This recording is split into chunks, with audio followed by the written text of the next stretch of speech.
Inspirasi Sabda Gereja Kristus Raja Paroki Bajiro.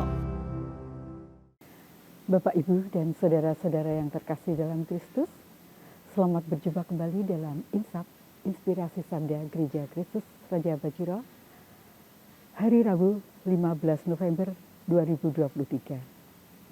Hari biasa, pekan biasa ke-32. Bacaan hari ini diambil dari Lukas, bab 17, ayat 11 sampai dengan 19. Bapak, Ibu, dan saudara-saudara yang terkasih dalam Kristus, sebelum kita memasuki renungan hari ini, marilah kita siapkan hati kita untuk mohon berkat Tuhan. Dalam nama Bapa dan Putra dan Roh Kudus, amin. Bapa yang maha baik, kami bersyukur atas segala berkat-Mu yang Kau limpahkan kepada kami hingga hari ini. Utuslah Roh Kudus-Mu untuk menerangi hati dan pikiran kami, agar kami Kau mampukan untuk melaksanakan dan mendengarkan sabda-Mu. Semuanya ini kami mohon dengan perantaraan Kristus Tuhan kami. Amin. Pembacaan sabda Tuhan diambil dari Injil Lukas bab 17 ayat 11 sampai dengan 19. Dalam perjalanannya ke Yerusalem, Yesus menyusur perbatasan Samaria dan Galilea. Ketika ia memasuki suatu desa, datanglah 10 orang kusta menemui dia. Mereka tinggal berdiri agak jauh dan berteriak, "Yesus, Guru, kasihanilah kami." Lalu ia memandang mereka dan berkata, "Pergilah, perlihatkanlah dirimu kepada imam-imam." Dan sementara mereka di tengah jalan, mereka menjadi tahir.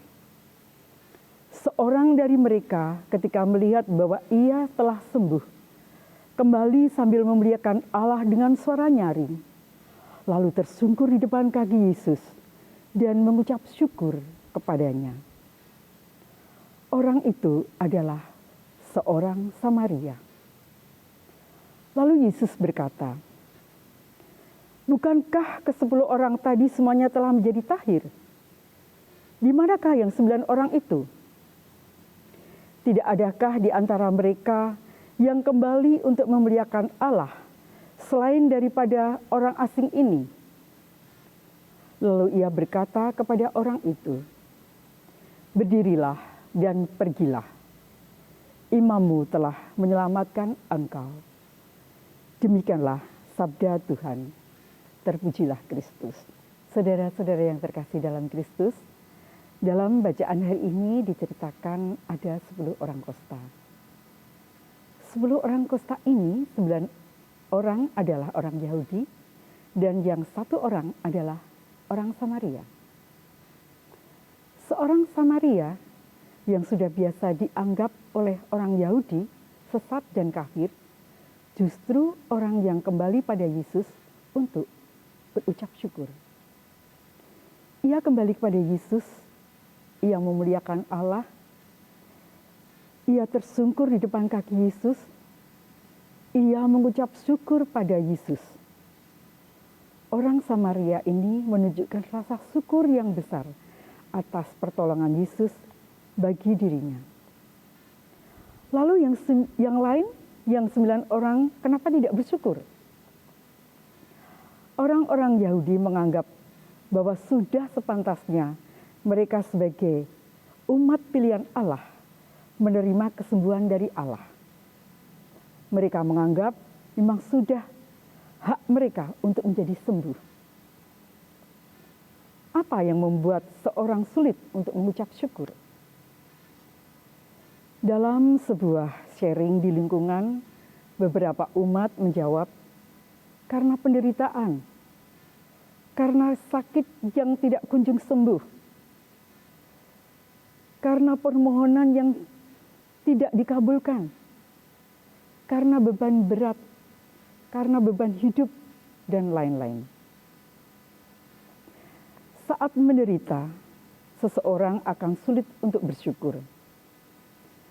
Tetapi ada juga seorang yang sedang sakit, menderita, justru akan lebih rajin berdoa, rajin ke gereja, mohon pada Tuhan supaya dibebaskan dari sakit dan penderitaannya.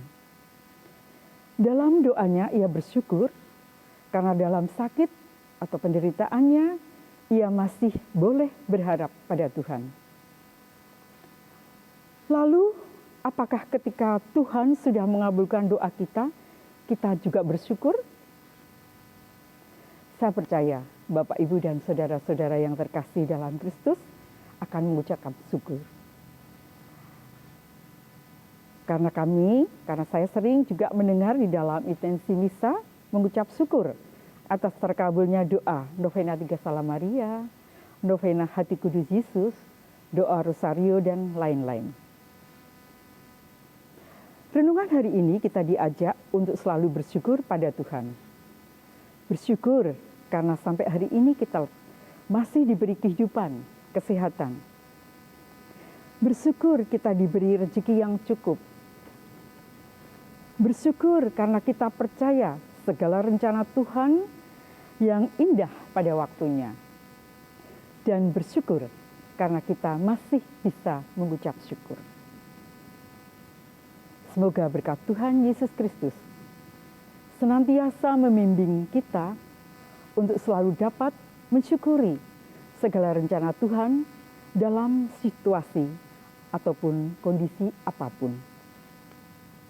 Kemuliaan kepada Bapa dan Putra dan Roh Kudus, seperti pada permulaan, sekarang, selalu, dan sepanjang segala abad. Amin.